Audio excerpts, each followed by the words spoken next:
In Shiki, love doesn't save anyone, it infects them. Affection spreads the same way the curse does, quietly, intimately, through trust. The tragedy isn't that monsters arrive, it's that love becomes the delivery system that lets them in.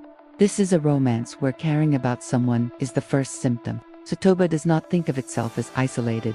Isolation is a word cities use to describe places they do not understand. To the villagers, Sotoba is not cut off, it is contained. A closed ecosystem of relationships that has learned how to recycle its own emotions. Nothing enters without being absorbed. Nothing leaves without becoming memory. Generations stack on top of one another like sediment, and identity is less personal than geographical. You are not a person first. You are a continuation. Love in Sotoba is not passionate. It is the invisible architecture that keeps the village standing. Everyone belongs to everyone else. Children are corrected by neighbors. Illness is public knowledge. Private grief is communal property. No one disappears quietly here. Even solitude is witnessed. The result is a collective warmth that feels, at first glance, idyllic. The village is not kind because its people are exceptional. It is kind because kindness has become procedural. And procedures, once perfected, are rarely questioned. That is the first vulnerability. Sotoba's emotional system has optimized itself for preservation, not adaptation. Its people know how to handle births, marriages, deaths, scandals, and seasonal rhythms. They do not know how to handle intrusion. The idea that something fundamentally alien could enter the village is not terrifying. It is inconceivable. Their love has no protocol for the unknown. It assumes familiarity as a law of nature. So when the Kirishiki mansion lights up on the hill, it is interpreted as an addition, not a disruption. The house itself is wrong for the landscape. Modern lines cut into the rural horizon like a surgical incision. At night it glows with an electric whiteness that makes the rest of Sotoba look older than it is. The mansion is not subtle. It announces difference. But difference is filtered through the village's emotional reflex. Accommodate first, analyze later. Hospitality activates automatically. Speculation about the family spreads not as suspicion but as fascination. Who are they? Why here? The questions are playful, not defensive. The Kirishikis are treated as a puzzle meant to be enjoyed, not solved. The villagers extend invitations, offer food, trade, gossip, map the newcomers into existing social categories as quickly as possible. If they can be categorized, they can be loved. And if they can be loved, they are safe. The Kirishikis understand this instinct intuitively. They do not demand acceptance, they perform it. Their elegance is theatrical, curated to invite projection. The daughter, pale and distant, becomes a focal point for collective imagination. She is not merely a person, she is an aesthetic event. The villagers interpret her silence as refinement, her fragility as sophistication. They fill in her emptiness with their longing. She is what the village is not, and that makes her irresistible. Young people orbit her presence like moths around a cold flame. Their attraction is not primarily erotic. It is aspirational. Loving her becomes a way to flirt with alternative lives without betraying the village outright. She embodies escape while remaining physically inside Sotoba's borders. Desire, in this context, feels safe because it does not require departure. It is rebellion contained within familiarity. This is how the curse enters, not as invasion, but as invitation. The first deaths are small enough to be folded into routine. Sotoba is not unfamiliar with mortality. Its cemetery is crowded with ancestors who never left. When a body weakens, when blood seems to drain from a face that was recently healthy, the explanations reach for the nearest available logic. Illness, bad luck, a frail constitution finally surrendering. The village has language for tragedy, and language is a powerful sedative. Funerals proceed with efficiency. Condolences are exchanged. Food appears at doorsteps without being requested. The machinery of collective grief activates flawlessly. Love circulates through casseroles and bowed heads and shared silence. Each death is acknowledged, processed, and archived. The emotional system functions exactly as designed, which is the problem, because the deaths are not anomalies, they are signals, but signals require someone willing to interpret them as such. In Sotoba, interpretation is outsourced to tradition. If something resembles a familiar shape, it is treated as familiar. The doctor searches for medical explanations because medicine is his domain. The priest leans toward fate because fate is his vocabulary. Families cling to ritual because ritual promises continuity. No one steps outside their role, and the curse thrives in that compartmentalization. Love, in this phase, becomes anesthetic. Shared mourning diffuses urgency. When grief is communal, it loses its sharpness. Responsibility dissolves into the crowd. Everyone cares, which means no one investigates alone. Suspicion would require a temporary betrayal of harmony, an accusation that the system itself might be failing. Sotoba is emotionally invested in believing that its structure is sound. To question the pattern would be to question the village. And loving the village means protecting its image, so whispers circulate but never crystallize. People note the frequency of funerals, the similarity of symptoms, the unsettling pallor of the dead. These observations hover at the edge of conversation, never crossing into confrontation. The villagers are not stupid. They are cautious in a different way. They fear social rupture more than they fear abstract danger.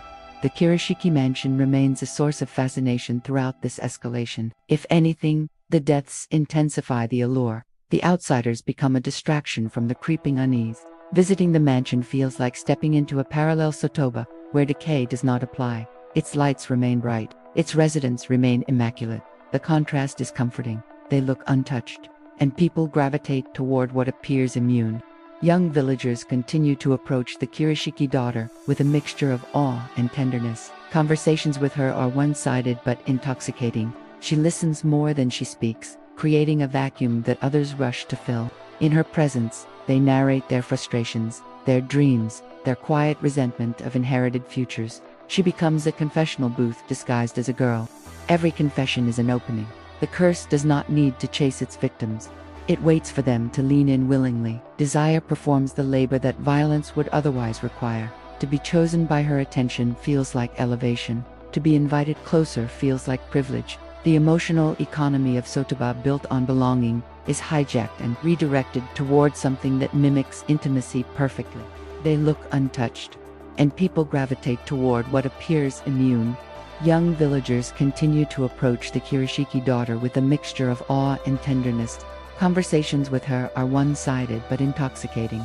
She listens more than she speaks, creating a vacuum that others rush to fill. In her presence, they narrate their frustrations, their dreams, their quiet resentment of inherited futures.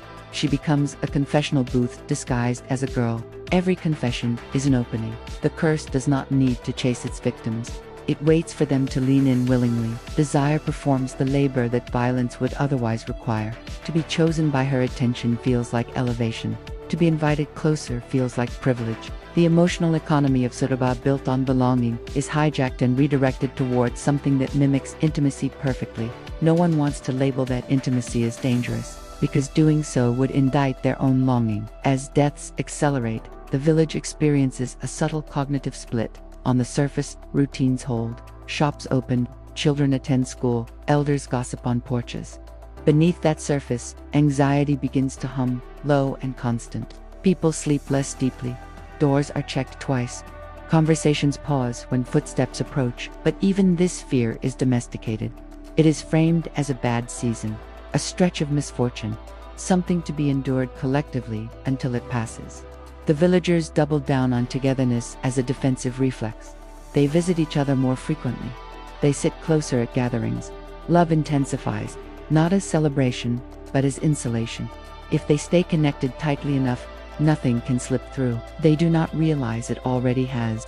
The tragedy of Acti is not ignorance. It is complicity born from affection. Sotoba collaborates with the curse because acknowledging it would require a temporary abandonment of the emotional habits that define the village. To survive, they would have to distrust. To distrust, they would have to fracture. And fracture feels, to them, worse than death. So the funerals multiply, the cemetery expands, and the social structure absorbs each loss like a body absorbing repeated blows, bruised but still standing.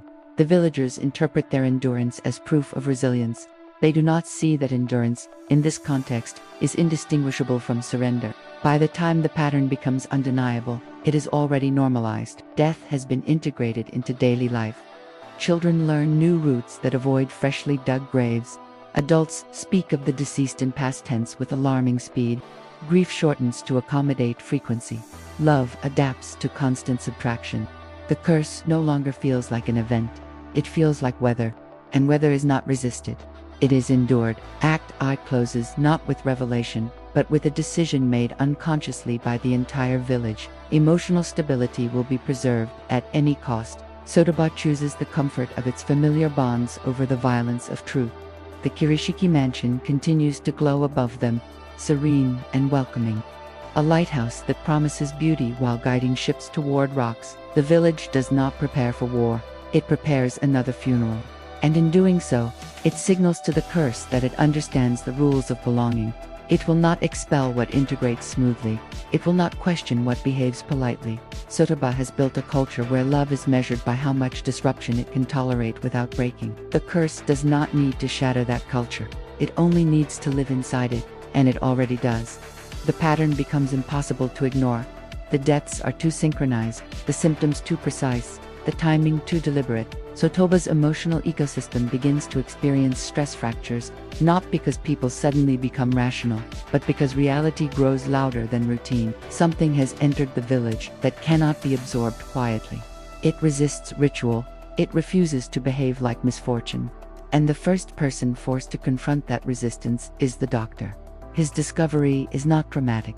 There is no thunderclap revelation. It is clinical. Blood loss without wound. Bodies that should decay but do not.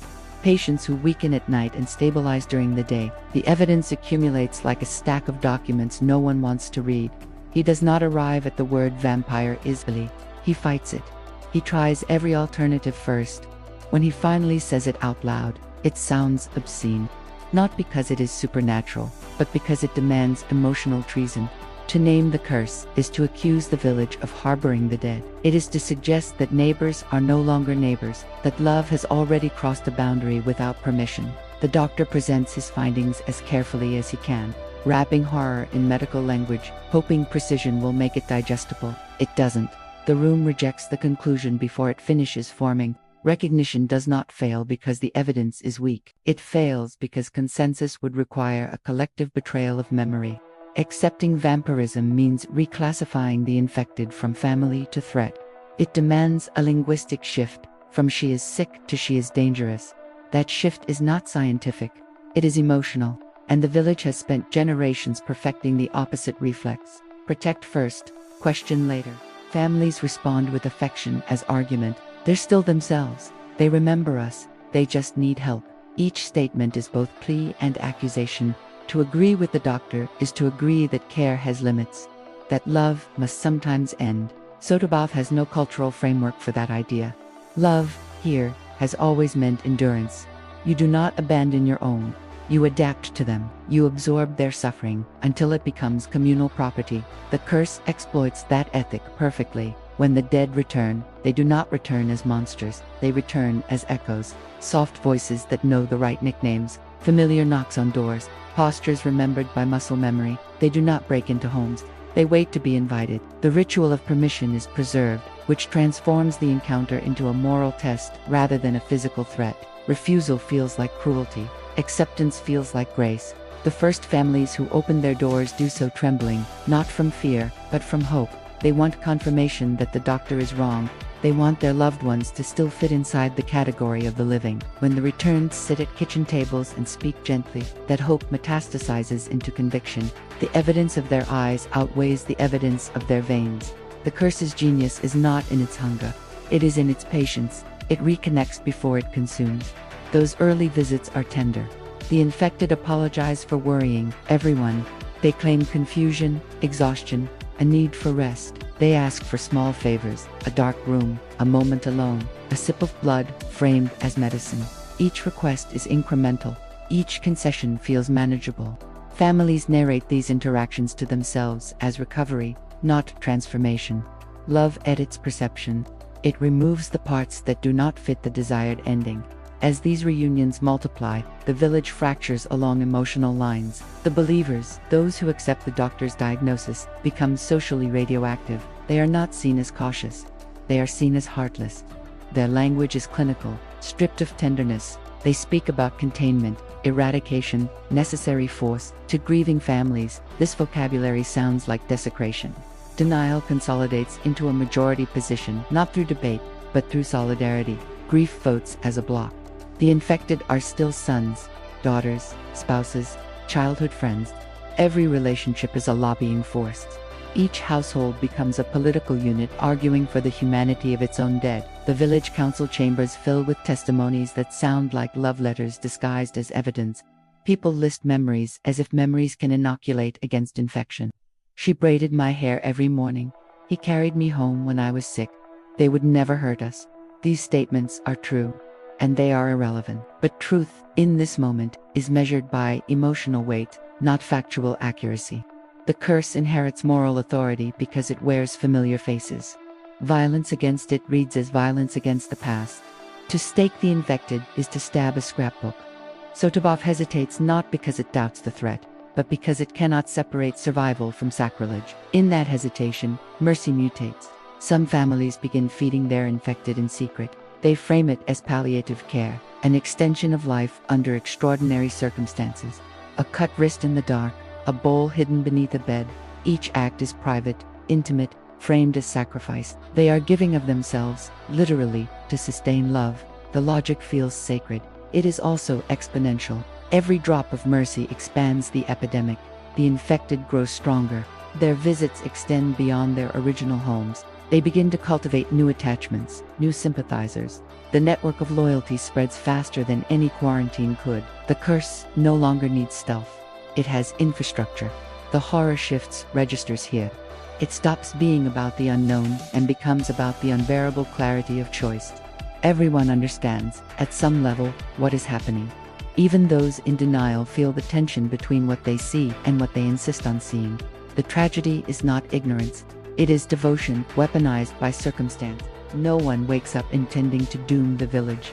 They wake up intending to protect one person.